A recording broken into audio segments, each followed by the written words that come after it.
Give it a second here because it always takes a second to catch up. Hey, what's up, bookworms and constant readers? We are back again to talk a little Stephen King. And today, guys, my guest, I have to say, I'm a little humbled here because I was watching Hail to Stephen King before I even had a YouTube channel. The idea that I would be doing a new Stephen King book review with Jaime and Fuego is just an honor because, guys, whenever I have a question about Stephen King that I don't know, I go to Jaime. He always has my answer. So, Cy, how are you?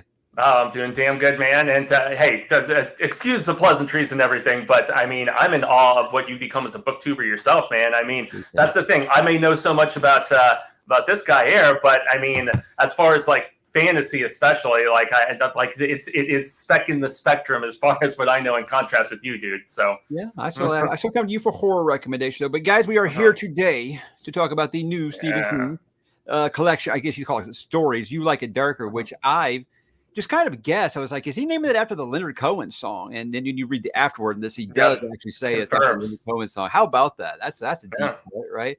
But he loves his music, though, man. You know, I mean, even playing the rock bottom remainders and everything. So he's always liked to inject the lyrical sort of context into his stuff. So yeah, I always expect him to do stuff that was a little before my time, but when he hits one that like something like I know, I'm like, oh, okay, good for him. Yeah, so he varies. He has a good range when it comes to musical taste. But I was really excited about this because I think we've actually talked about it. I'm exhausted. I didn't even read Holly. I'm exhausted of all the crime detective stuff. And I was like, I'm not saying you have to do scary stuff, Stephen, but can we move past the Michael Connelly obsession and stop writing detective stories? So this one just basically sounded like, okay, fine. You guys want some dark shit. Here it is. And I was here for it. I got to say, I felt like it lived up to the billing. It still has some of that detective stuff in there because he seems like he really likes that now. A little bit. Yeah, it's been his thing for a while, man. I mean, it kind of got ushered in. I guess with the Colorado Kid, I think was one of his first, like, dipping his toe into it with the hard case crime stuff. But then it just exploded after the Hodges trilogy and, I mean, on into The Outsider. And, I mean, all of the Holly stories. We've got, like, 6 or 7 now at this particular point. So kind of daunting in that regard. But, the best way that I would describe this collection is it's like, okay, when your favorite artists, that band or whatever, they do their experimental albums for a little bit and they're just kind of branching out. And then they're like, okay, we're going to come back and do kind of the crowd pleaser. We're going to have some of those like older kind of riffs that, are akin to some of the earlier, rougher, more rigid, raw sort of stuff. And in a lot of ways, that's really the way that I would describe this. It was really King just... It feels almost like a greatest hits in some ways, despite being a whole set of new stories. Now, 7 of them had been previously published, but still, I mean, as far as the collection goes, it's a nice variety of a lot of older style King and very reference heavy as well, I might add. Just want to say, guys, I don't know what's going on with StreamYard, but I'm not seeing any of your comments. I can see them when I go to live, but I'm not seeing them in StreamYard. So I apologize. We're not ignoring your comments. I just can't see any of them. It just says live viewer current show up. This is an example. All I get is this one. That's all I'm getting. It's just this one. So sorry about that, guys. I don't know what's going on with it. StreamYard. Let's go to StreamYard. It's going to happen sometime. So let's go ahead. What we're going to kind of do, guys, we're going to kind of talk about each story briefly. I say this is non-spoiler-ish because this isn't into the multiverse episode. So we're going to talk about some of those connections. And no one's going to know these connections that I missed more than Jaime. Probably is going to have a way more than I had. Because I was like, his short story collections don't really tie in. He's like, actually, this one's got quite a bit. Now, I saw the big ones. I saw Duma Key. Obviously, there's a sequel to Cujo. There's lots of things that he ever ties back to. So if you guys don't want to know anything, I say, hey, read this and then come back and watch it then. So we're not going to spoil the endings for you or anything like that, but we are going to kind of talk about the stories a little bit. So here we go. Let's start with Two Talented Bastards. This is one that I had heard a lot about coming out. This one, I think that he was kind of really proud of, and I think it was the perfect one to start with because to me, this was Pete King. This was excellent stuff. This was one that I'm like, I wish this had been a 300, 400 page book, really, because I felt like if the story was good enough to do it. And we were kind of joking before we began. I was like, me and you were talking about Dreamcatcher versus Tommyknockers recently, and I was saying I thought the Dreamcatcher, it wasn't as bad as everybody says, but this definitely felt like more focused Dreamcatcher. Is that how you would have put it? Yeah, most stuff, man. We were discussing this, as you mentioned before, and I felt like, as I mentioned to you, this is him trying to atone for Dreamcatcher because he has gone on record to say it's one of his least favorite things that he's written, and it was right after the accident. It was originally titled Cancer. wrote it freehand. There's a lot of dark stuff in there, but also I think because he was hopped up on the pain meds and everything, it kind of made him just veer all over the place in some ways. As I've told you before, I'm a big Tommyknockers apologist. Now, that's another one that's hopped up and all over the place for different reasons. I mean, he had other substances coursing through his body around that time. I'm just a big fan of Guard. He's one of my upper tier Steve King characters. The rest of it is admittedly kind of a mess at times, but I do like a lot of the ideas in that book. But this one I felt was very much injecting those sci-fi sort of vibes from both of those novels, and it's a very sentimental book in a lot of ways, especially because, and I guess since it happens early on in the story, I don't think it's really too super spoilery to mention you have two friends that grew up together and one of them has passed away. And so there is a line that he says early on where he mentions, I thought to myself, there's time. You always think that, I guess, and then time runs out. And so that's something, as far as when you have friendships that kind of fall away from one another, that I think is just very self-reflective in King's regard. So there's a lot of looking back at his own career, his own successes, almost like a why me sort of thing at certain times, what actually brings about talent and success. And so it's very much him ruminating on these themes of not just fame, but talent. And for that reason, I really dug this one a lot. Hit me in the feels, man. How about you? Yeah, very much so. I think I figured out why we're not getting comments, because for some reason it says this is a private video, even though I didn't do that. But anyway, that's my fault, guys. Anyway, I screwed up. Oh, but this one, I was very happy. I was actually kind of sad to see it end. And the last like 2 or 3 sentences were just like perfect, brilliant, just kind of like hit me in the feels a little bit. So I was like, wow. So 60 pages. And it's just times like this when I'm like, okay, because look, Billy Summers I thought was fine. Institute I wasn't crazy about. I mean, a lot of them have just been kind of like, it's fine. Like, he's more than I expected at this age. But every once in a while, he has something like this and later where I'm like, he shouldn't still have his fastball this much. It really is it's great stuff. So yeah, to me, a Stephen King short story is, if I wanted to keep going, I want a full-length book out of it. He really did hit a home run with it. And I think this one, again, you couldn't have started with a better story in this book. It's probably my favorite out of the whole book. Yeah. Oh, yeah, absolutely. And you do have, as I mentioned a little bit earlier, this is one of the more reference-heavy collections he's put out in a while. Because, I mean, as much as I love collections like Just After Sunset and even Bizarre Bad Dreams, those didn't really mention the main King verse as much. But in this, man, you've got a few references throughout, but in this one, to start things off, you've got Dark Score Lake, which is obviously Noonan had the place in Bag of Bones right on Dark Score Lake. You've got references to Derry. You've got Castle Rock references. I mean, this is very much implanted right there in the thick of things with regards to some of his most classic storytelling. So King kind of sets the tone with this one that, oh yeah, this is gonna tie in, maybe not like deep tie-ins, but as far as references and little Easter eggs and winks and nods, they are aplenty. So yeah, I totally missed the Bag of Bones one. I just reread that one. So see, that's just me. That's why I have him on here, guys. He's going to say these things that I missed. Let's move along to the 5th step.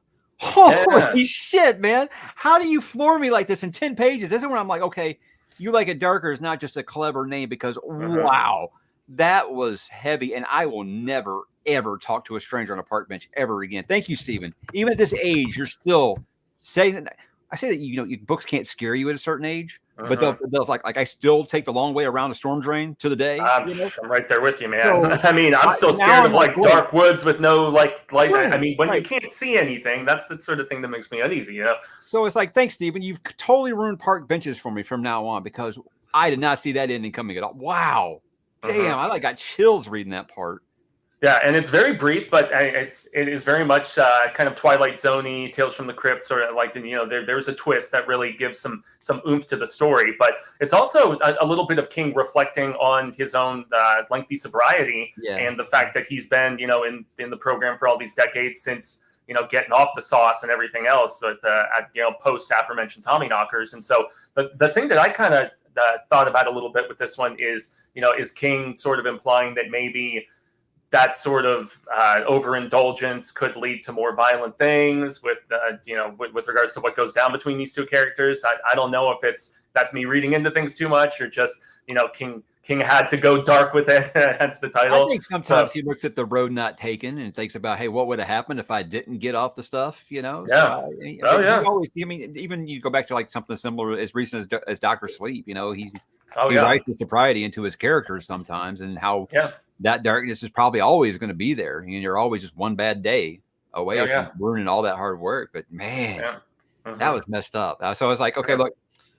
You've got a really decent long one at this point, which I call like 60 pages, a pretty long one when it comes to short stories. But then you got bordering on the novella, you know, sort of length with bastards, you know. But, and then you got 10 pages, and I'm like, well, You Like It Darker definitely was more than just a clever name, no doubt. Willie the Weirdo. The thing I hear about this one, I haven't read Night Shift in a long time. Everybody's saying it's very similar to that story, Grandma. Yeah, it is actually with regards to what happens at the very end. And that is, I mean, one of the only things that I could throw as maybe a little bit of a critical, you know, sort of constructive criticism, I guess, with regards to this book is that a lot of the stories do echo things from King that I have previously read. And he is at that point in his career where, you know, T is going to have maybe what some would consider a little bit of retread. I just think he has certain themes that he really likes to return to and expound upon. So it's not so much that he's lost his inspiration or anything like that. But yes, this one did have some similarities with regards to what happens at the very end. But it was really the development between the grandfather and the Willie the Weirdo, who is the title character, is the grandkid, and how he's just a little off and, you know, torturing bugs and doing that sort of thing. His sister thinks he's strange, and kids at school shun him and everything. But I honestly dug the strange stories without spoiling stuff that the grandfather was actually telling to the kid. And that's where it kind of twists and reveals, you know, the nature of this grandfather. And the thing was, when I read the ending at first, I was like, I'm not sure I know exactly what happened. And I thought I was like, oh, okay, I think I get it. So I was like, he wasn't just telling stories. Oh, okay.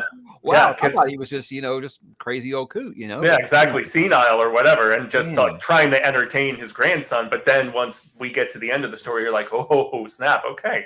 Now that actually might not have been a bunch of hogwash, as my pops would say.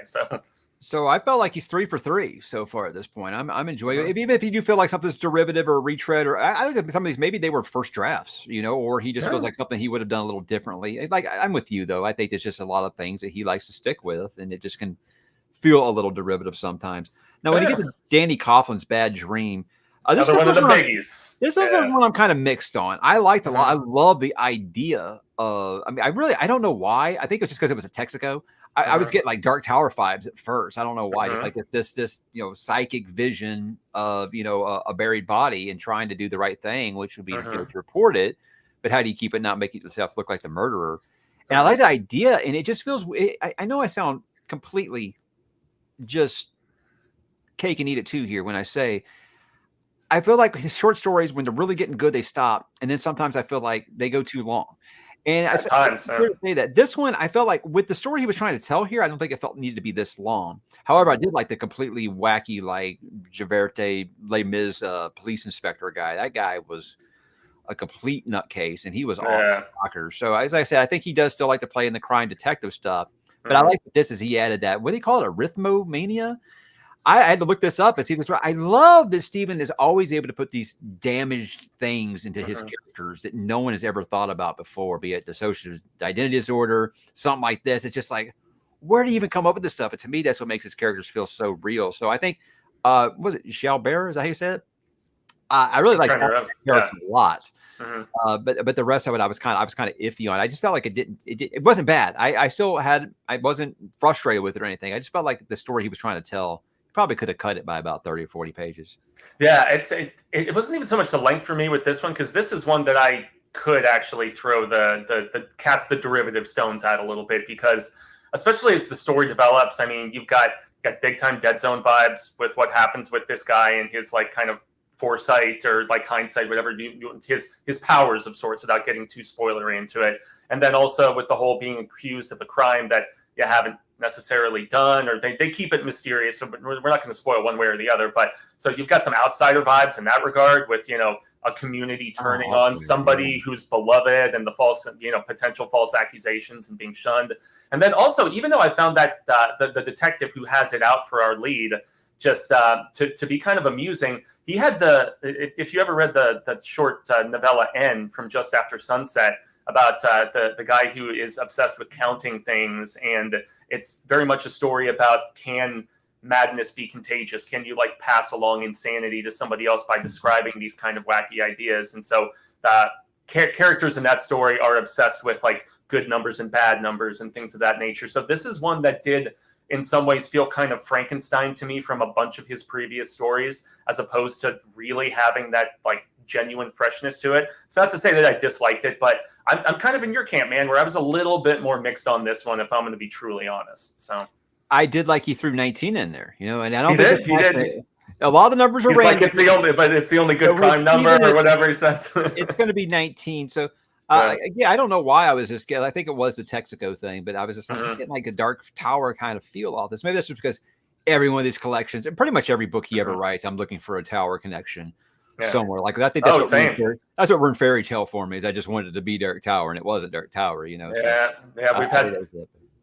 We've been holding out with wishful thinking for the last few releases, man. So I guess unless he finally does like, you know, Jericho Hill or something like he's teased for almost 10 years now, who knows, man? I mean, you're not getting any younger. Do it. I know. All right, I need you to explain Finn to me, because right now, Finn, this is a story where I'm just like, yeah, that's a story I read, because I don't know what I just read. That felt like a fever dream.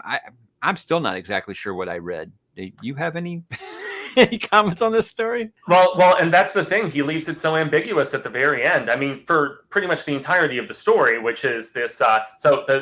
Finn is this. He's this Irish kid who does not have the luck of the Irish, and so it's a case of mistaken identity. He gets pulled in by these, I guess, like military investigation sort of dudes who think that he is somebody who has some very dark deeds that he's in the process of being about to orchestrate, without really getting too much into it. But it's really that ambiguity and that gray area at the very end of the story, with some things that Finn starts to contemplate about, am I where I think I am? Yeah. Or has this all been something that, you know, I'm in the death throes and my head is just, you know, because they say what the brain works for after the body is dead for X amount of minutes. There's a scene in Richard Linklater's Waking Life where two characters are talking extensively about it, which I really love that bit in that film.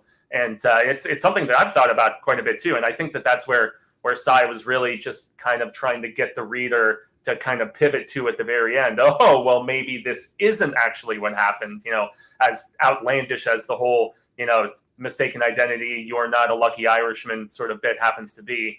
This is one that was previously published, just like the previous three. So of the 12 stories in this, 7 of them I had read before this, because they were like. All right, let me stop you. How? I don't even know how this happens. These are newsletters. Is this fan club stuff? How are you reading these early? I know. Well, I could double check, but so I know one was published in Harper's, one was published on StephenKing.com, one was published in the New York Times, one was published in Esquire. Finn actually, I believe, was released as an ebook, an individual ebook, if I remember correctly, because the cover art was him with the bag over his head and just, you know, Finn with 2 ends. And so back on when these were being individually released, the 7 previously put out ones, I had just been kind of reviewing them as they came along. But Bastards was brand new, Rattlesnakes was brand new, Coughlin's Bad Dream was brand new. And then final. We were messaging back and forth about doing this. And I was like, I'm going to try to read as fast as I can. He's like, well, I've already read 7 of them. I'm like, what? How did you do that? Yeah. Although it was all shorter ones, though. So it was all the shorties that I had read previously. All of the like novella status and like length ones, those are pretty much all the new ones. So. I don't know if you ever watched Buffy the Vampire Slayer, but something. Oh, I did. I did. Is they did an episode something like this where Buffy had been in a mental institution the whole time, and all these big bads and stuff that each season had just been kind of a story going on in her head. And it really made the viewer question, wow, which one's reality and which one's not, you know? So I love a good mind twist like that. But this one, I was just like, I did appreciate the ending. I was just kind of like, what was all that stuff going on down there? It's not like something out like Fallout or something. It was just completely wacky. Which I've still yet to watch. I've heard decent things about the show. I've never played the game, unfortunately, but I've seen, and I love Goggins, man. You should do both. But it's got Walton Goggins. He's amazing. Walton. In fact, I need Walton Goggins in a Stephen King adaptation. That's what I think. because he looks Stephen Kingish. On Slide In Road, it's the point of this story just to say don't fuck with Vietnam vets, because that's really what I got out of it. Was like, don't fuck with Grandpa. So I mean, I think it's everyone. You're going to deal into anybody's fear. I think just being out in the middle of nowhere where no one can hear you and what's going on is kind of that's the law of the land of what's going on when you run into some bad people. And it got really scary for a second, but the way it ended, I was like, I thought this had some more meat on the bone, but okay. What'd you make of this one? Yeah, this was another one that he had put out previously. And I actually, so when I first read this bit, and this is something I can actually say, because I always, when I get one of these newbies from King, I know you're a little mixed on the audiobook thing, but I like to give it a read. And then I also like to give it a listen, because, sometimes I can pick up on a little bit more engagement sometimes, because when I read on Slide Rock or Slide In Rock or whatever it was, I was not so into it when I first read the story by itself. But I got to say, with Will Patton's voice work as the narrator, he reads all but 2 of the stories. King reads the others. I was a little bit more engaged with him doing Grandpa's voice, and then the son, and then the grandkids and everything. It just added a little bit more vibrance and a little more interest, and especially once they run afoul of these 2 criminals, which happens a little bit later in the story, it just gave it a little bit more oomph for me. And that's not always the case, but I have found it to be a little bit in the case of short stories, maybe. But yeah, man, I like the fact that Grandpa's a little bit nuts, and he's a baseball fan, which is he takes matters into his own hands with attempting to dispatch these people who are trying to do some nasty stuff to him and the family. And him and the kids teaming up, dude, I thought it was pretty cool. Maybe it was the Memorial Day timing, but I did feel like he was kind of tipping his hat to Vietnam vets in this. Oh yeah, I'm always happy for that. My dad is one, so I'm always for that. I Red Screen went completely over my head. I didn't like it. This is one of the only ones I didn't like, man. I didn't understand it. Like the ending, I was like, the ending tries to make you second guess. I'm not even sure what happened. So yeah, because the ending tries to make you second guess when so you have this I guess I can't remember if it was like FBI or if he was just local police or whatever, but he's interrogating this dude, and he's kind of fighting with his wife before he leaves. He goes and interrogates this guy who's killed his wife, and the guy starts to essentially talk about this whole they've taken over, and it's almost like an invasion of the body snatchers sort of bit. And he's talking about how he killed his wife because she wasn't his wife anymore. And so the guy, it gets the gears turning in the dude's head about, what's wrong with my wife. And they do give some answers, but then King gives you one of those little psych, maybe it's not that sort of bits at the very end. And that's really all that I could conclude with a screen turning red at the very end without giving spoiler context as to why that would happen. Like, there's a reason this one is 10 pages, because he didn't know what to do with it. Yeah. And that was another, and it was another one that was previously published. And man, not even Will Patton's narration made me, I think it's in contention for the weakest of the entries in this collection, at least for me personally. So the audio thing is, it's more just I can't pay attention. I listen. You're a sports guy, you listen to sports radio. You can kind of just have it on. You can kind of drift in and out. There's so many ads and stuff. You just kind of I just can't focus when it comes to. But I love Will Patton. We just watched Remember the Titans recently. Man, he's great.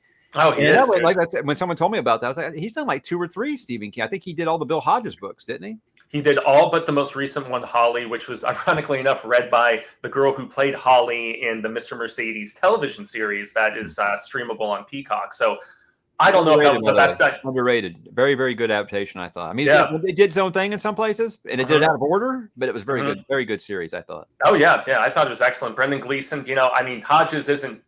He's not Irish in the books, but I mean, Brendan Gleeson was just, he epitomized the character great. The girl that so perfectly. Was phenomenal. So yeah. Jerome was great casting on that too. They were trying to do a 4th season, and it made me wonder if they were going to try to, I don't know, feed in like If It Bleeds as a 4th season and make Hodges still alive and try to incorporate him. And do it right. Yeah, dude, I just rewatched The Outsider because one of my classes at Arizona State, it was a television, actually it was crime and violence in American television. And so they're like, find a procedural crime show and write a big essay about it, 2,000 plus words. And I was like, this combines procedural police work with the supernatural. And so I revisited the Outsider television series. And while I think the casting, especially is Ben Mendelsohn, man, as Ralph, he's terrific. But the show, it expands too much. It also condenses too much in the early on with the book, and it just. That's a story that feels very derivative to me in a lot of ways, unfortunately. I did like the book, and the thing was when I was watching the show is like I was watching it with a lot of people who hadn't read the book. And I'm sorry to sidetrack here, guys, but I just want to get this point out. Was people were like the first 6-7 episodes were great, and then it kind of went off the rails. Like, oh, you mean the part where they stopped following King's book? Yeah, that's kind of how it happens with all of his adaptations. Is you get people thinking that they're better writers and they're not. But I do think it was a fine adaptation. Yeah. I was beholden to Holly on the Mr. Mercedes show. True. Changed Holly, and I thought that the Holly in that show did things that Holly wouldn't do. Yeah, and she wasn't quite as with people, So. Yeah, true. Yeah, and also like the level of eccentricity, I didn't think was quite on the level, and they tried to expand her backstory too with all the different testing they did on her as a kid. They gave her the shine, man. I was like, what are y'all doing? Yeah, you're like, it's not quite that with Holly. She's very grounded with her intuitions and her insights and stuff like that. But I don't know why I was waiting for Holly to show up on one of these stories. I was. Since King's just like that's his favorite character now, so I was waiting for him to show up on one of these new ones. I'm right there with you, dude. I'm shocked that she didn't. In all honesty, perhaps after the Holly novel proper, he's kind of got her out of his system at least for a little bit. Although he has hinted, he's working on another story that's going to incorporate her. So I mean, I don't mind Holly. It's just I don't want to say too much of a good thing, but I mean, just expand your repertoire a little bit, man. You have such a skill set as he shows in this collection that he doesn't have to do nothing but procedural crime stuff. He doesn't have to have everything tie into, Holly and her investigations constantly. So I get people all the time. Why are you reading Holly? Why didn't you read Holly? I just needed a break. I was like, I liked her with Bill and Jerome. I like that group. But, the Turbulence Expert, I'm not gonna lie. I thought this felt like something that could have been in the Institute. This felt very much like something from the Institute. But very Twilight Zone-ish. I kind of felt like this is one that I like the idea. I did feel like it was a little too brief. I would have liked to definitely know more because every time I thought I understood what was going on, I was like, well, did that happen or did that happen in his head? Did it actually just happen? What just happened? So it had me asking all the right questions, and then the way it ended, it was just kind of like, darn, I would have liked to have known more. So it's like Starship Troopers. Would you like to know more? Would you like to know more? Rico, you know what to do. It's great flick.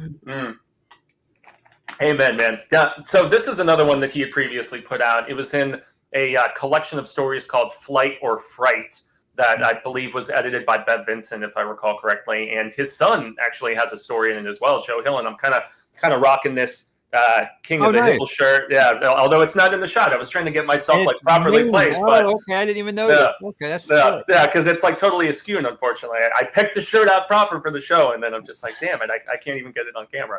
But so this was another previously published one, and man, the story by his son in this is a banger. I forget the title, but it's essentially about nuclear war breaking out, and you're on a plane that can't land because this Joe. This is Joe, yeah.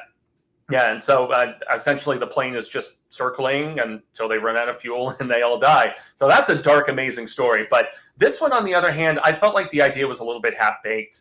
I'm going to be candid about it. And it really delves into some big-time exposition at the very end when there's kind of a recruitment thing going on to become another turbulence expert. So this is another one of the stories that I would say is in contention with Red Screen for my least favorites of the collection. Well, I'm with you, man. I dug the premise, and the collection is quite good. The Joe Hill story I mentioned. You've also got Richard Matheson's Terror at 30,000 feet or whatever. So they're all of the stories are plane-centric sort of horror and thrillers. So it's a great collection. I've got it on the shelf somewhere back there. But yeah, this one just didn't really do it for me. I feel like maybe if he had expanded upon the lore as opposed to rushing through all of it at the very end, as far as explaining things go, this maybe could have been a stronger thing. Maybe but it's just how much I unabashedly and unapologetically love the Langoliers that I was kind of interested, I think maybe so. Yeah. I love the Langoliers too, man. Yeah, love the Langoliers. That's one that I really think that so good. I think 4 Past Midnight's right there with different seasons for me when it comes to the collections. It really is. I like Laurie. I actually thought this was fun. Maybe for me, it's an easy sell when it's a dog. I think Another thing that he recycles a lot is the widow. I think Mhm. that it was done decent enough in this way because he capture. You've got to find your loved ones want to get you a dog or something like that to kind of because you don't know how to be alone. If you've been with someone for that long, you don't know how to be alone. So you need like companionship of some sort. Mhm. But I really think this was just like so we could have this just freaking awesome cover. He just wanted to say, how do I write a giant alligator into a story? Yep. Because it was freaky, man. It was Yeah. because I know some people who've lived in Florida and obviously Louisiana's right next door, and Mhm. crocs come out of nowhere. You're not even expecting them. So that was pretty terrifying. That was pretty messed up. Yeah, man. This was previously published on his website for free, actually, so you could read it there when he initially put it up. And this is one of the few in this that did not feel like any other Stephen King story that I've read before. It had just a very genuine sweetness to it. I can feel his joyful affinity for Molly in this story. Molly, the Thing of Evil. His corgi that he publishes, photos on his ex Twitter, whatever the hell they're calling it now, all the time of. I'll always call it Twitter. Yeah, yeah, same with me, man. But yeah, it's just it's a cute, sweet story until it's not, and I really dug the twist once it finally comes about with what goes down with the neighbor and everything, and crazy, cranky, half senile wife like screaming about the Christmas decorations and everything. Decoration.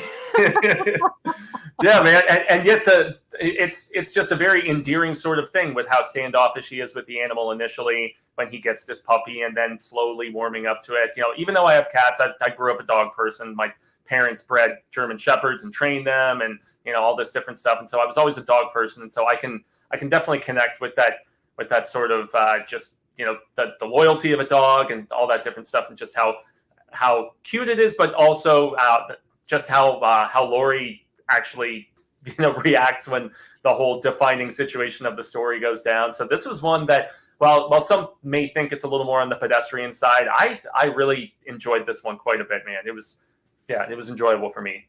Yeah, with me, a dog companion, it's always an easy. Like my problem with fairy tale is like when Radar left the story, I was like, feel like I lost the best part of the book, So that's me. I'm easy sell. I'm not a cat person, I'm a dog person. I've bred Dobermans for years, so yeah, I'm always going to be a dog person. That's easy sell. And of course, you put a big greasy monster that isn't a real monster in our world. I think that always just makes it a little scarier. Just like rattlesnakes. Now, I am going to go on the record here and say, you and I disagree on Cujo. I think Cujo is a great book. It's one of your less favorites, correct? When you did your tier list, I remember you put it lower than I thought you would. Yeah, I think I put it. I'm trying to remember if I put it at like a B- or a C+. But you see, the interesting thing is, since being back at Arizona State, I actually took this it was like a survey of literature Stephen King class, and one of the books that they had us reread and like dissect the hell out of was Cujo.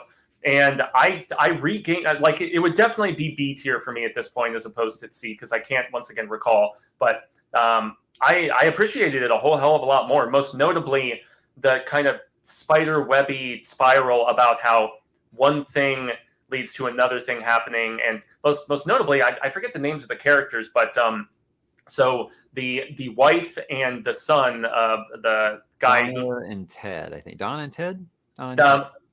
So basically the owners of Cujo, how the wife and the son go on the trip and everything. Yeah. So how her kind of like pushing away the issue of concern for the son, how it just essentially just averts and stifles constantly the mother and her kid who are trapped by Cujo actually being able to actually be rescued, because she's like, no, we'll call him tomorrow. Or she just keeps putting stuff off. And so from just kind of a cause and effect standpoint, I really gained a much deeper appreciation for that book, as far as how one thing can lead to another thing much more horrible, and the whole I don't know, no good deed going unpunished, and the path of least resistance, and how much it can fuck stuff up sometimes. And so but after having read Cujo just a few months ago, I was primed for this one, man, and it did not disappoint for the most part. Yeah, I say as a sequel to Cujo, I would say it. I don't know if that's really the way I would bill it. Because like I said, you could have changed Vic's name to something else, and it would have been mostly a similar story, because obviously he makes references to what happens in Cujo. So if you ever read Cujo, guys, he spoils the hell out of Cujo, clearly. But what I didn't expect was it to be a ghost story. That was rather surprising to me. So I think while I thought that was an interesting choice at first, I do remember there was parts in Cujo, and you might understand this more than me, there was a part in Cujo where you think it's like the ghost of Frank Dodd or something in the closet. Yep. And I always thought that was like, I was like, okay, yeah, well, he says he doesn't even remember writing this book, clearly, because he's never explained what the hell that was all about. I felt like he used this as an opportunity to explain what the hell the closet was all about. So to me, that feels like a big, giant, gaping plot hole finally resolved. Yeah, and I can see that. I more so than anything liked just catching up with Vic and finding out what happened post Cujo, and with their marriage and everything, and how much a situation of loss like that could put such immense strain on a relationship. And I know we don't want to spoil stuff, but there's fracturing, there's reconciliation, and there's other things that happen too without getting too into it. I of course liked all the Duma Key references. Yeah, so besides, the Duma King people are going to be excited because I was like, I've always thought that would be something he visited again. So yeah, that's cool. That's very exciting. So they do mention the flooding of the island and all the stuff that happens at the end of that book that Edgar does. But it's really the back half of this when it got to the supernatural aspect and when we get some sense of confirmation about what was going on with that older woman who is the neighbor of Vic when he first takes on this place. That's where it kind of lost me a little bit, and most notably because Joe Hill, his son, actually put out a short story called The Pram last year, which was also about a pram, like a kind of haunted baby carriage sort of thing that I thought was significantly superior to this.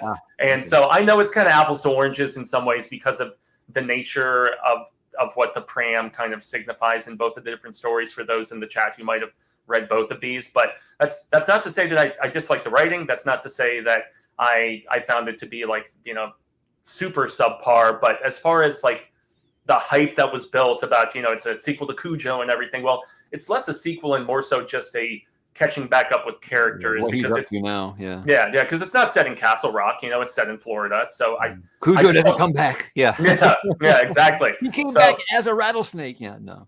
Yeah, but I mean, when everything was kind of resolved at the end, I don't know, the inheritance aspect and some of those things without getting too into it, it just felt a little ham-fisted at times. But I mean, not bad, just a little bit lesser in comparison with everything else, and also with all of the hype associated, maybe a little bit more burden of expectation for some, perhaps. But I've seen people in the Hail group saying they loved it, so to each their own. Art is subjective. So I think it made me think of, and I know you've seen it, Mr. Horror Master here, but the old movie from the 70s or maybe the early 80s called The Changeling. So the whole baby carriage made me think of, and George C. Scott. That movie scared the piss out of me as a kid. It's been a while since I've seen it. I'm just like, I'll go to like the bottom of my stairs. I'm like, if I see a ball bouncing down that step, I'm getting out. I'm leaving. So I think that's what made me think of. But I think the actual scariest part wasn't the ghost part, but actually where it was explaining what happened to these kids and the rattlesnakes. That was horrifying to primo stuff. Especially as a father of two young boys, that was some scary shit to read, man. I mean, my goodness. So which is that was where you see, that's the thing. The story was so much more interesting to me when it was exploring that aspect of how all these rattlesnakes ended up in this part of Florida, this island, for whatever damn reason, and how the community came together to try to dispatch all of them, and what happened with these two boys. Like when Vic has his fever dream, kind of recollecting all of it, it was just very, very disturbing, to say the least, man. So I would say that if I had not been without the hype train on this one, it'd probably be higher on my list. But right now, I would say it's definitely behind Bastards. It's behind Fifth Step for me for sure. But I don't know. I think that the last two stories are really, really good. So I think that pushes it down a little bit here. And before we move on to Dream, but I want to say, can you believe they haven't adapted Duma Key yet? I feel like that would be so easy for like a Netflix movie or something. I can't believe they haven't adapted that one yet. It hurts my heart, man. It's one of my absolute favorites. I mean, Wireman is one of my favorite King characters. He's quirky and funny, and just him and Edgar's relationship and friendship and everything. The fact that it takes place in Florida, so it's a different locale, it already sets itself apart as far as Stephen King adaptations go with the setting alone. And I love the Phantom Limb stuff. I love they could approach it from an artistic standpoint. Have the guy who did, I know some people weren't so hot on it, but the dude who did Lisi's story, I mean, if they could bring him on to do Duma Key, throw it on Apple TV Plus. I mean, yeah, I mean, let Stephen King write the screenplay like he did for Lisi's. Yeah, really good. I'm just stunned. That just seems like it would be so. They did. I remember back, 4, 5, 6 years ago, they did Gerald's Game in 1922, like back-to-back weeks on Netflix. And I was like, oh, great, we're finally getting good King adaptations. So I was like, they're probably going to end up doing Duma Key. I just can't believe it. Here we are. This many years later. I don't even. I mean, is he even optioned? But I mean, I think it is because everything he writes gets optioned, but. No real progress, huh? You usually know. Yeah, it's been optioned a few times since it was initially released. The last peep that I heard was maybe 17 or 18 when the King of Songs was at like its height, its fever pitch. But that's the thing. You option these things and you have that little window of a couple years to get it rocking and get it into proper pre-production and get filming set up. And that's what you and I have talked about this through the socials and stuff, man, where it's like, they can announce all the things that they want, but I am not going to believe it until my butt is planted in the seats. Every day I get someone like, oh, hey, look, someone's going to be making Long Walk. I was like, oh, you mean like the last 9 people that were confirmed to direct a movie of The Long Walk? Yeah, okay. I mean, you had Ramiro points. You know what? Now it doesn't even matter if cameras are rolling because they made a Salem Slot movie and they didn't even release it. Yeah, it's been sitting on the shelf for a couple years, man. And I like Bill Pullman's son, Louis Pullman. He was in Bad Times at the El Royale. He was in the new Top Gun movie. Got William Sadler. He's good. That's Father Callahan. That's amazing. Yeah, I agree. William Sadler's in so many King stories. I think it's going directly to Max, isn't it? It's going to HBO. That's what people keep saying. I mean, unless they're just keeping it close to the cuff for the fall or something, but. There's been speculation that it could have the same fate that like Batgirl did, where they finished it and they weren't satisfied with it, and they'll just tax write-off, man. I don't know. It's hard to say because King always says these adaptations are good. And after Pet Sematary 2019, when he said that was great, and I went and saw it, and I was like angry at that movie, where I was just like, all right, I'm not trusting him anymore when he says that these movies are good. So he's just being nice. But okay, he said the Dark Tower movie was good, man. I mean, come on. What they didn't make no Dark Tower movie. How about the Dreamers here? Again, Vietnam vet. I love that he's kind of playing. What I like when King doesn't feel like he has to set something in present day. He goes back to 70s, 80s. You ain't got to explain cell phones and internet and him trying to talk like he understands YouTube and stuff. It's just funny. like Billy Summers the whole time, like, stop it, Stephen. You don't know what you're talking about. Anyhow, the Dreamers, I thought this was a really neat idea, and I'm not going to lie, I got big-time revival vibes off of it. It felt like a lot of revival, which I love. You beat me to the punch, man. That was exactly with the Lovecraft vibe and everything that I was feeling when I started reading it. And that's talk about stuff that, why the hell hasn't it been adapted, man? Revival is the other one, along with Duma Key, and then maybe like Eyes of the Dragon. Mike Flanagan too, and they didn't do it. Could have been so good. I know, it was a money issue though. That's what really sucks. The budget that Flanagan admitted that he needed to do the story justice in his estimation, it just didn't pan out. Just like he's been.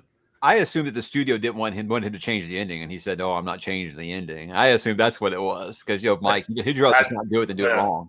That could have had something to do with it as well. Yeah, maybe he just gave the whole PR, sort of PC kind of thing where he's like, oh, yeah, it was a money issue as opposed to getting to like the real root of the situation. But yeah, man, big time revival vibes in this one. But the thing that I liked about this in comparison was that our protagonist, like, he was a stronger character than in Revival, as far as like not having like this big dependency and everything. So he was very much able to like match wits with our gentleman scientist more so, I think, than Jaime was. Yeah. Jaime was, yeah, and against Jacobs and everything. And so, yeah, this story was one that I do feel like they could have expanded upon further and made it a little bit lengthier, because I feel like once it really ramped up, it kind of wrapped itself up pretty quickly. Then you had your preamble, and then you get to the experiments and everything, and you have your really crazy one with the stuff coming out of the dude's eyes and everything, or it just goes batshit crazy, man. But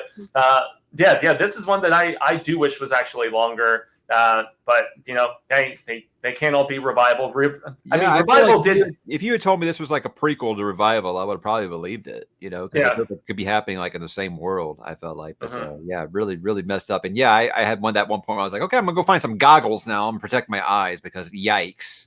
Yeah. So body horror is no fun. It's really not fun. But this was really neat. And again, another Vietnam vet. So cool. Really, really good timing.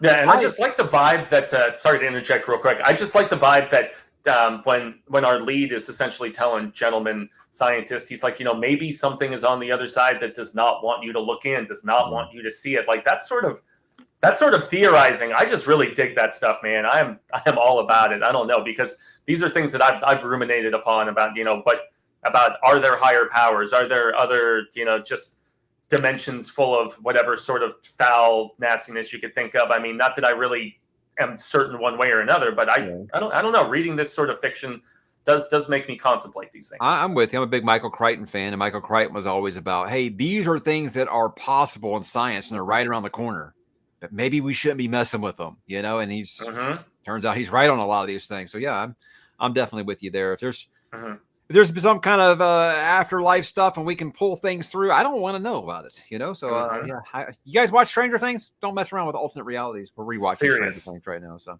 it's a lot of fun. We were watching Stranger Things. My oldest finally got to the point where he's interested in it, and we watched the whole first season. He was like, "This feels like a Stephen King movie," and I'm like, "Yes, yes, it does." Yeah, Stephen King and Spielberg put them in a blender together. Yeah, he kept saying that it feels like E.T., but like if Stephen King wrote E.T. Yeah, so pretty good. No, I'm stoked for that last season, man.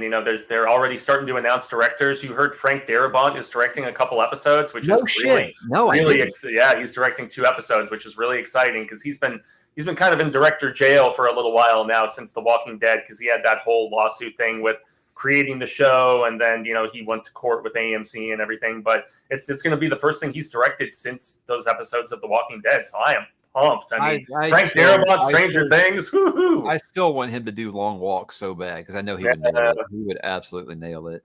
The Answer Man. This one I kind of had like some disagreements. Some people thought they didn't understand why I liked it so much. I was like, I don't know. I love when King just goes through the years of a character's life. That's just something I feel like he's the master at. Nobody, like, look at Revival. You just go through all these years of Jamie's life. I just want to hang out with him, because I just like this character. I just want to see how this character grows up, how they go through everything. So this going through all this guy's life, and just the idea of asking this person these questions and they'll answer them, and he's right. No matter what he says, it just turns out right.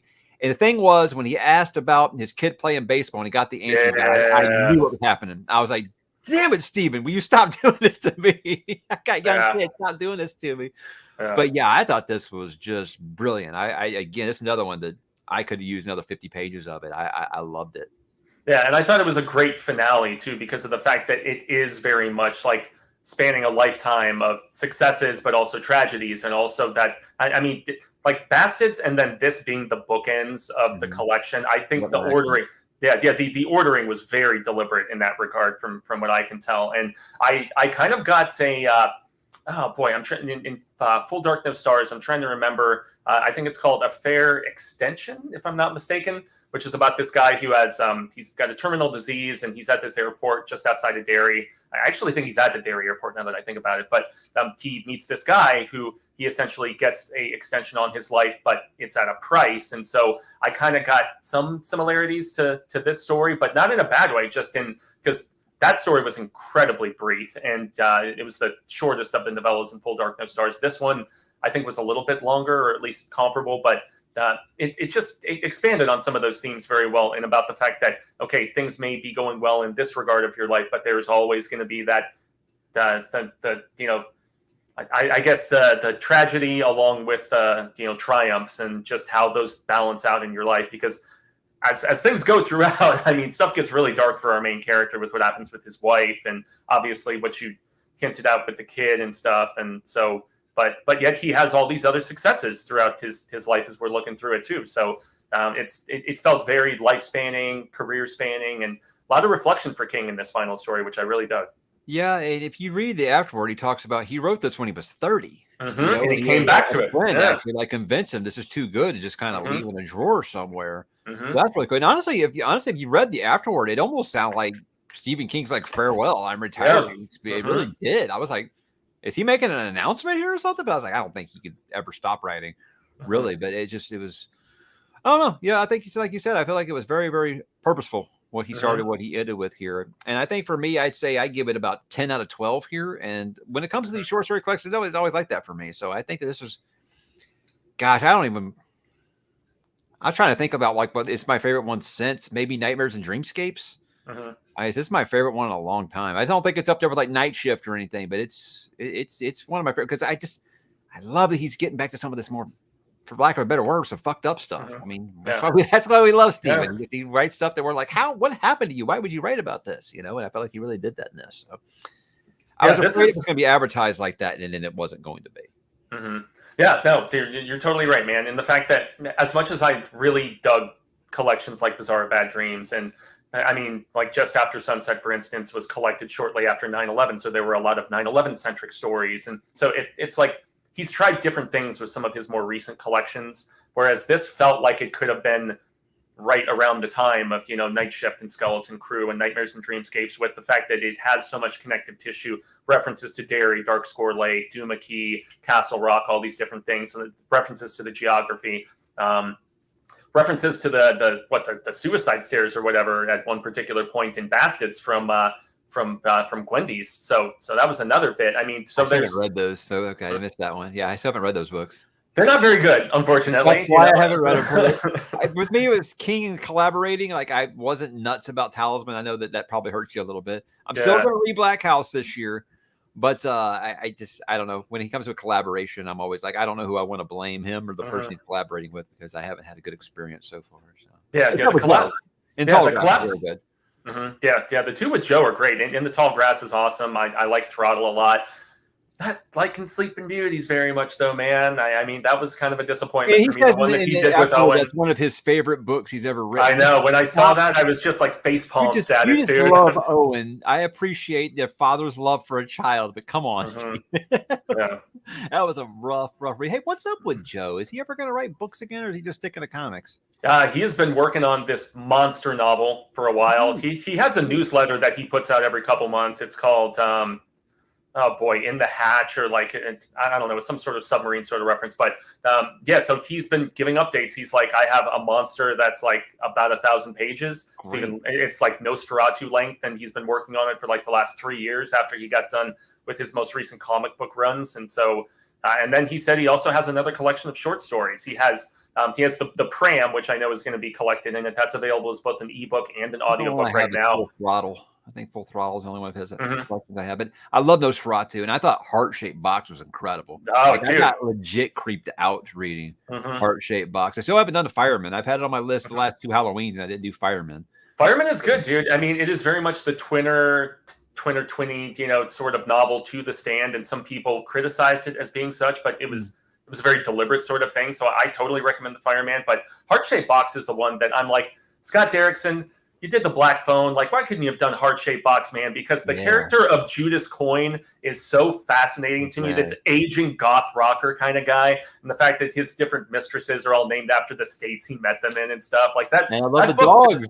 Dogs, man. The familiars. This house. That's a kick-ass story, man. It really is. Those where I feel stupid for waiting that long to read Joe Hill, because I just like, it was Unreal Expectations when Horns came out. You know, it's just like I remember I read the review for Horns when it came out, and they had the word Stephen King in the review like 14 times. Like, this poor guy, he's got no chance. So it wasn't actually until you told me to try Nosferatu that I gave him a chance. And now I'm like, yeah, well, I mean, I love Lock and Key. You got it right there. I've got the whole set right there. Oh, yeah. And I'm like, I love your comics work, man, but I'd love to see you write another novel. So I'm glad to hear he's doing that. It's very exciting. So what's up for Steven next besides another Holly book? Is he doing anything? He's got any other thing that we know about? Nothing that he's announced as of yet. Yeah, I mean, he said that he has another Holly story, but beyond that, man, nothing's set in stone. We've got adaptations that are coming through the pipeline. They just finished filming The Monkey, based on the short story from Skeleton Crew. So that was so these are where I know we're at least going to see these, because they're like principal photography. They had the little monkey on the front. Wow. Okay. Yeah. So Osgood Perkins, who is the son of Anthony Perkins from Psycho, he's a pretty damn good director, man. He did a film called Black Coat's Daughter that I really liked, and a few other things since then. But he's the one who directed it, and James Wan's production company produced it. So that's one to get excited about. But the one that I'm most pumped for, because it's wrapped, it's totally in the can as of now, he's just trying to find distribution for it, is Mike Flanagan's Life of Chuck.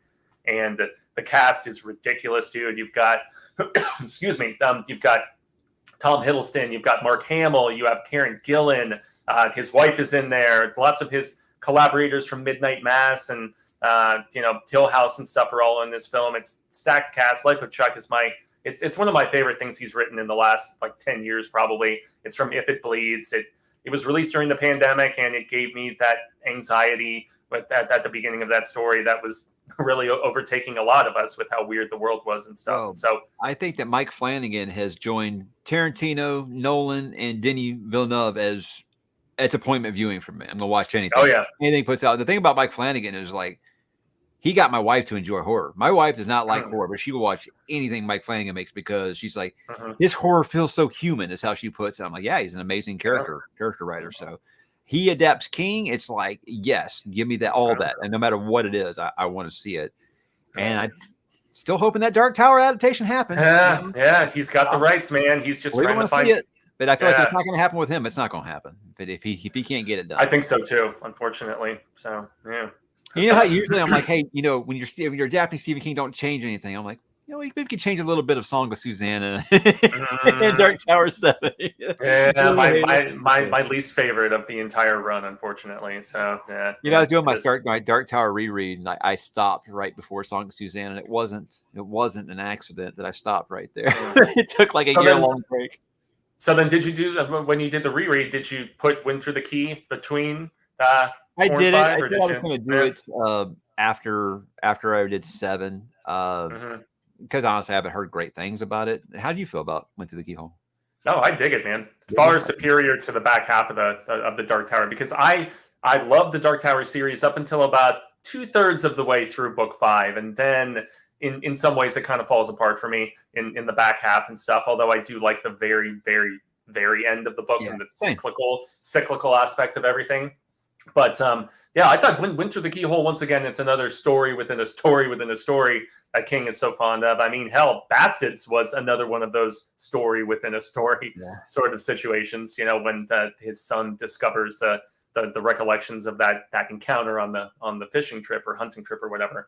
But man, if you're into fantasy, especially, I totally recommend it, because the story that Roland tells to the rest of the quartet, to Oy and Eddie and Susan.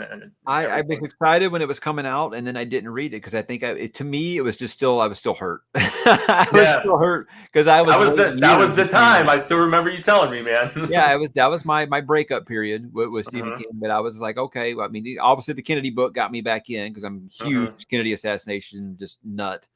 And that got me back in. And that was an amazing book, But excellent book. Yeah. With the Keyhole, I was just like, but the thing is like the people that have told me that they didn't really like it is they've admitted it's because Stephen King read the audiobook. And I'm like, look, I don't care about the narrator. When you're just an eyes only reader, I don't care about the narrator. How was the story?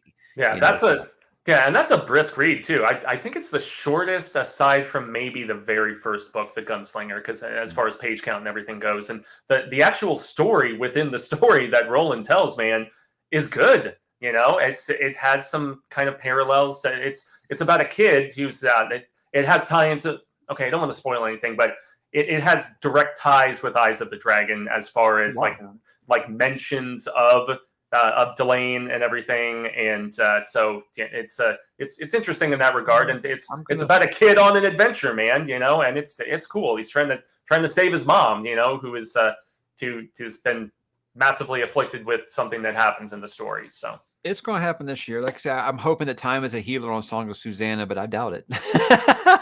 It gets so meta, dude. I mean, we both know why. If we're not going to spoil anything, when you put yourself in the story. I hope he changes that part if he does get that far into the adaptation. But as for You Like It, Derek, I feel like we're both quite happy with it. Always, could it be better? Sure. I mean, if they could always be better. For me, it was like he was just one Dark Tower reference away from this being like maybe my favorite collection since Night Shift, because I really did. Oh, wow. Maybe just because I'm just so hungry for him to really just do some of this messed up stuff again. Oh, yeah. And more stuff like Fifth Step, man. Give me some more stuff like that. That's the one that's stuck in my head this week. It definitely sticks to it, man. Yeah, that's for sure. Well, man, so what you got going on your side of YouTube here? I mean, trying to find time when I can to get involved with the horror show and, do some short little videos here and there. I'm thinking I'm going to at least give some brief thoughts about the Furiosa film, because I got the chance to check that out this weekend, which is the Mad Max spinoff. Did you like it? I did. I mean, it's not as blisteringly relentless as Fury Road, because that was just one big. I don't think George Miller can make that movie. One big chase, man. But as far as world building goes, I thought it was really impressive, really intriguing. Yeah, I mean, with the horror show, we've got 2 big conventions coming up this summer. We've got Days of the Dead. We have Mad Monster. We're in pre-production on the sequel to Dylan's New Nightmare, which is our Freddy Krueger fan film that Cecil wrote and directed. My band and I did some music for it. So nice. That's the next big thing that we have going on at the moment. And I mean, it's definitely been tougher to do anything Hail on a consistent basis. It's like every month or two, because of the fact that, it's like being back full time at school doing this film and media studies has just the amount of reading alone, with all the classes being online. And I mean, between lectures, between reading, I was still surprised that I was able to knock this out as quickly as I was. But I went back to school at 37, man. I know, and while we're, I know it's not fun. It really is. I can't believe I started this channel while I was doing it. Really, but I mean, you've got over 300 episodes on Hail to Stephen King now. You've talked about everything. What's left to talk about? You're just doing like anniversary episodes and stuff now, right? That's the tough thing, man. I mean, all of the episodes that were on the horror show before it migrated over to my personal channel, I did 333 episodes, and I covered every movie, including the sequel movies, which I like to call films that forgot the face of their father. So I did like Pet Sematary 2. I did Sometimes They Come Back Again, stuff like that. A Return to Salem slide. Yeah. So I did every adaptation. I did every single book, and I did countdowns of just about everything. So yeah, that was another thing that, between Cecil starting the DNN project and me going back to school, it kind of hit right around the same time. And so, 2 King videos that I have been working on here and there for the last month or so is I want to do a ranking of all the Holly stories, just so I can kind of wash my hands of Holly at this particular point. Not completely, but just ranking every single story that she's been in. So her personal novel, If It Bleeds, Outsider, the 3 Hodges books. So that's something. And then the other one that I just started some work on last week during the break between spring and summer was a kind of comprehensive Carrie video, because Carrie just celebrated its 50th anniversary last month. And so we're talking the remake with Chloe Grace Moretz. We're talking the remake that they did. We're talking Rage Carrie 2? Yes, which I had reviewed separately, but revisit that. That was one that was on the Films That Forgot the Face of Their Father. But, there was also the remake Brian Fuller did for NBC. So that's another thing. And then also there was a Carrie musical, apparently, that some people have sent me some links to, of different revivals of it. So just how influential the story has been in the 50 years since King's wife dug it out of the trash for him and said, "You finish this, Steve." So we were watching Stranger Things, and I'm just pointing out Carrie Firestarter, Carrie Firestarter. Like I've never watched either of these. Will you stop saying this? But I was like, but you're feeling those Stephen King vibes. That's good. He wants to watch The Shining this Halloween for the first time, and I'm like, you understand it's kind of slow, and you ain't sleeping in my room, because I think they jumped the shark a little bit last year. I tried to show him Saw, and it was probably too soon. He had to sleep on the couch for How old is he? He just turned 12 this past week. That's right on the cusp, though. I mean, when I was starting to watch the good one, and it didn't scare him. I mean, he's still kind of he's like, I'm not going up in the attic, and I don't blame him. I mean, but he watched it. He's fine with all this stuff, but for whatever reason, Saw was just too much for him. He says he's freaked out by dolls. I'm like, see, the thing that gets me about the thing that gets me about Saw is the whole it's not supernatural, really, and it feels like it's a feasible sort of thing. That whole subgenre of torture porn, whether it's Hostel, Saw, whatever. Now I know that later Saw films got more crazy and elaborate and just silly and whatnot. Although I did really like the most recent one, Saw X. I thought we still got pretty damn good, man. Them all. I was telling my wife, we watched them all. We've got to watch this one too. So I'm excited. Yeah, but when it's grounded in reality, I think that's where I find it a little bit more unsettling. I mean, that's why stuff like the Hitchhiker, and I mean things that are totally within the realm of reason, and the fact that there are messed up people out in the world that would do stuff like this. My ass in this book, yeah. I know, yeah. No more park benches. Well, man, I really do appreciate you taking time to do this on a holiday.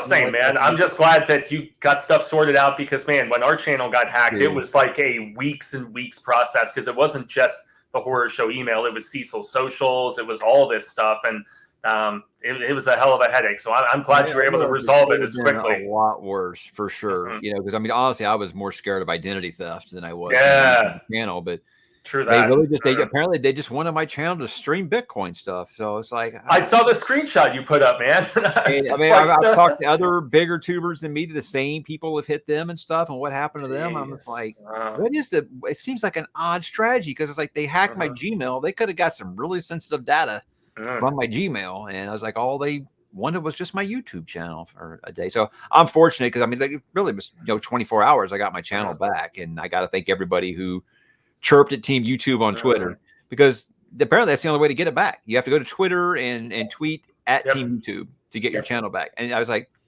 if it wasn't for his name was Retro Rick. If it wasn't for him, I would have had no idea what to do that night. So very fortunate.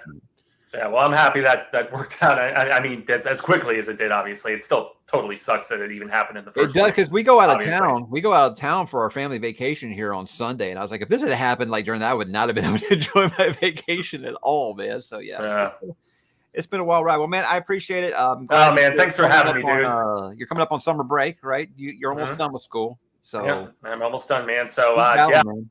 Yeah, I guess hoping to get the Carrie video and the Holly video in the foreseeable future, and that's about all I got on the docket at the moment. Aside from hooking back up with Cecil and the Horror Show at some point here in the next couple of weeks. So. And lastly, I'll say I'm sorry that the Kevin Durant experiment did not seem to work out. He wants out, from what I can tell, but what a shot! It could be all hearsay, so we'll see. Yeah, I mean the hiring of the coach.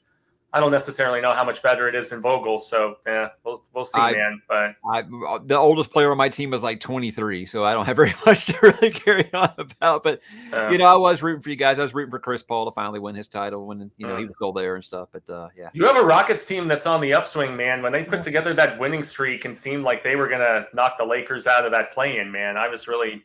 Yeah, I was rooting for him too. They got the coaching hire right, so I feel good about that. But we'll see. It's football city, and we got our football teams on the rise, so we're more excited about that right now. But we'll see what happens. Well, man, I appreciate you. Have a great night.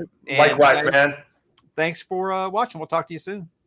Peace out, guys. I don't have a sign out for Stephen King. I should come up with one of those, huh?